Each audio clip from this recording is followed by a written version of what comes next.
pertemuan kali ini kita akan membahas tentang pendalaman nilai-nilai Islam dalam Pancasila, yakni integrasi nilai-nilai ajaran Islam dalam Pancasila.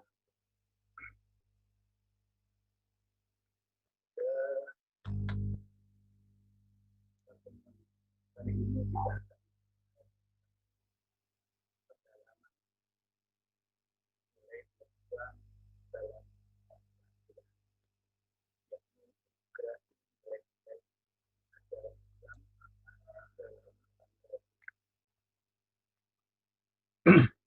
kita mulai dari sila yang pertama, yaitu ketuhanan yang Maha Esa. Ketuhanan adalah prinsip dari semua agama, dan prinsip keesaan Tuhan merupakan inti ajaran Islam yang sering disebut dengan tauhid. Dalam Islam, tauhid harus diyakini secara kafah atau totalitas, sehingga tauhid tidak hanya berwujud dalam pengakuan atau pernyataan saja, akan tetapi harus dibuktikan dengan tindakan nyata, seperti melaksanakan kewajiban-kewajiban agama, baik dalam konteks hubungan vertikal kepada Allah, yakni hablum minallah, maupun horizontal dengan sesama umat manusia dan semua makhluk, atau sering disebut dengan hablum. Totalitas makna tauhid itulah kemudian dikenal dengan konsep tauhid ar-rububiyah, tauhid al-uluhiyah, dan tauhid al-asma wa sifat. Tauhid rububiyah adalah pengakuan, keyakinan, dan pernyataan bahwa Allah adalah satu-satunya pencipta, pengatur, dan penjaga alam raya ini. Sedangkan tauhid al-uluhiyah adalah keyakinan akan keesaan Allah dalam pelaksanaan ibadah, yakni hanya Allah lah yang berhak diibadahi dengan cara-cara yang telah ditentukan oleh Allah dan Rasul-Nya, baik dengan ketentuan rinci sehingga manusia tinggal melaksanakannya, maupun dengan ketentuan garis besar yang memberi ruang kreativitas manusia, seperti ibadah dalam kegiatan sosial budaya, sosial ekonomi, politik kenegaraan, dan seterusnya, disertai dengan akhlak atau etika yang mulia, sebagaimana dicontohkan oleh manusia agung Rasulullah Muhammad Sallallahu Alaihi Wasallam.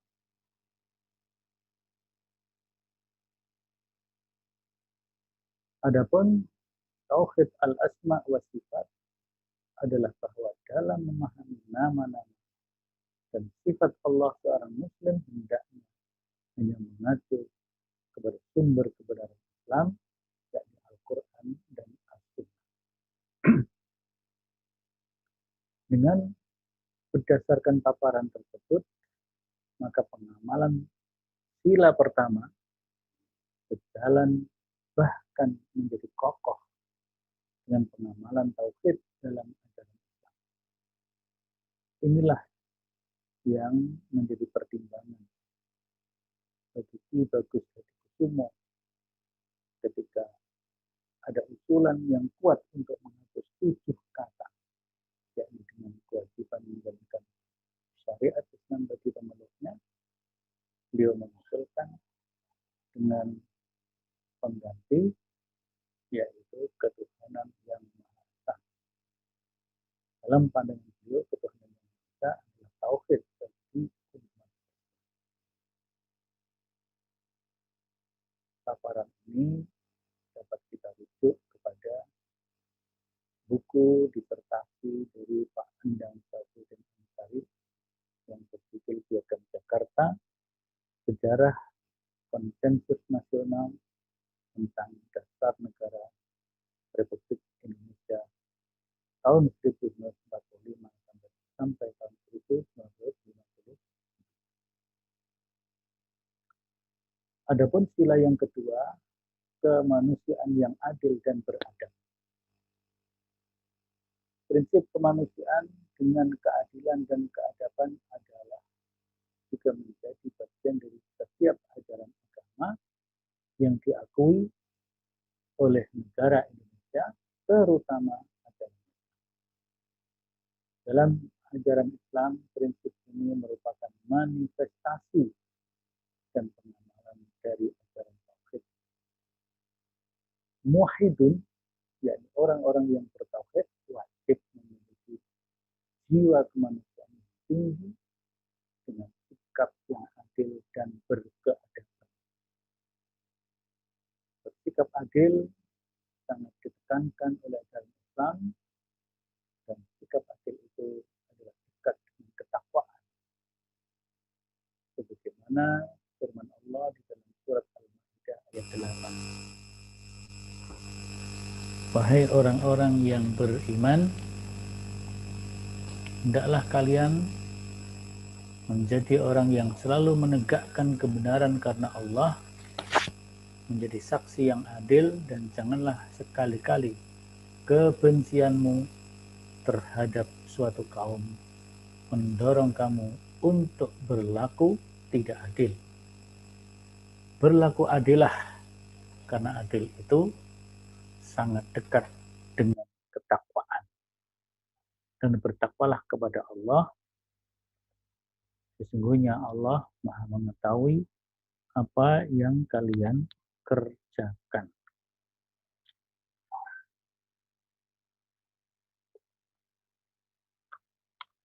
Ayatnya berbunyi, Ya ayyuhalladzina amanu.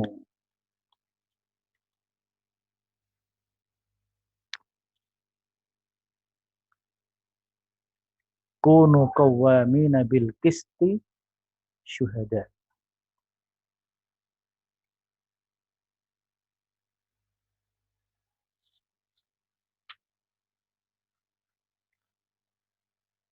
Oh, bukan itu. Ya ayyuhalladzina amanu kunu qawwamina lillahi syuhada'a bil qist. Terbalik sedikit dari ayat yang lainnya. Ya ayyuhalladzina amanu kunu qawwamina lillahi syuhada'a bil qist. Wa la yajrimannakum syana'anu qaumin ala alla ta'dilu. I'dilu wa aqrabu littaqwa wattaqullah innallaha khabir bima ta'malun.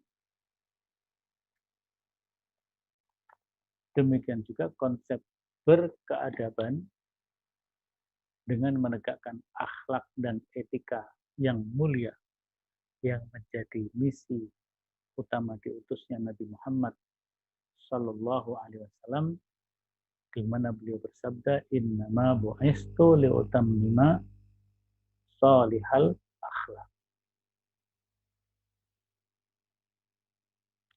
Yang ketiga, persatuan Indonesia. Ajaran Islam memerintahkan agar umat Islam menjalin persatuan dan kesatuan antar manusia dengan kepemimpinan dan organisasi yang kokoh, dengan tujuan mengajak kepada kebaikan atau al-khair, mendorong kepada kemakrufan atau al-ma'ruf, yakni segala sesuatu yang membawa kemaslahatan dan kebaikan bagi umat manusia, dan mencegah kemungkaran, yakni segala hal yang membawa madarat atau yang membahayakan dan merugikan bagi umat manusia, seperti tindak kejahatan. Persatuan dan kesatuan dengan organisasi dan kepemimpinan yang kokoh itu dapat berbentuk negara seperti negara Republik Indonesia kita ini. Maka sila persatuan Indonesia ini dapat diperkuat dengan pesan ayat-ayat Al-Quran, di antaranya surat Ali Imran 103 dan 104. 103 adalah perintah untuk bersatu padu, tidak bercerai-berai, dengan berpegang kepada nilai-nilai ajaran ketuhanan. Wa'tasimu bihablillahi jami'an wala tafarraqu. Sedangkan 104 adalah penguatan dalam bentuk sistem dan manajemen negara berupa organisasi. Adapun sila yang keempat, kerakyatan yang dipimpin oleh hikmah kebijaksanaan dalam permusyawaratan perwakilan. Prinsip yang ada di dalam sila yang keempat ini sangat sejalan dengan nilai-nilai Islam yang mengajarkan kepada kepemimpinan yang adil, yang memperhatikan kemaslahatan rakyatnya, dan di dalam menjalankan roda kepemimpinan melalui musyawarah dengan mendengarkan berbagai pandangan untuk didapat pandangan yang terbaik, untuk mendapatkan pendapat yang terbaik bagi kehidupan bersama dengan kemufakatan.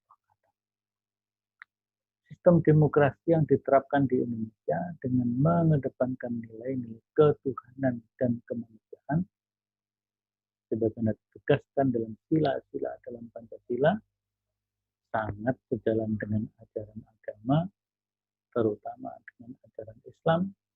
Bahkan kalau kita menggali lebih dalam nilai-nilai Islam dalam Al-Quran dan Sunnah, maka akan lebih memperkokoh implementasi ideologi Pancasila, terutama dalam penyelenggaraan negara. Adapun yang terakhir atau yang kelima, sila keadilan sosial bagi seluruh rakyat Indonesia.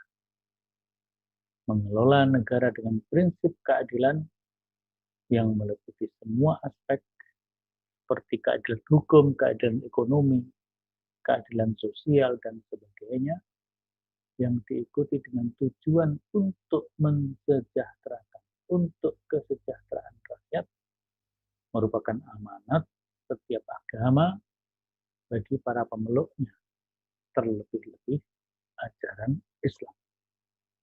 Dalam Islam diajarkan agar pemimpin negara memperhatikan kesejahteraan rakyatnya, dan apabila menghukum, hendaklah dia menghukum dengan hukuman yang adil. Sebagaimana dalam surat An-Nisa ayat 58.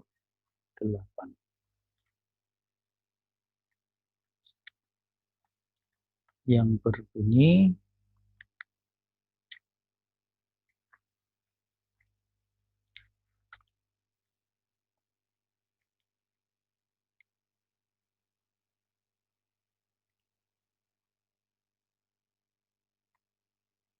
Innallaha ya'murukum an tu'addil amanati ila ahliha wa idza hakamtum bainan nas an tahkumu bil adl innallaha ni'ma ya'idukum bih innallaha kana sami'an basir.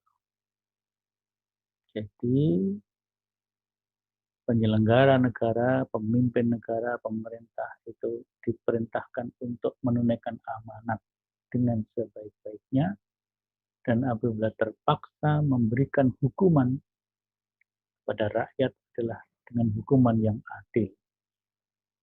Sebaliknya, pemimpin yang telah menjalankan dengan baik, maka rakyat pun diperintahkan untuk selalu mentaati pemimpin tersebut.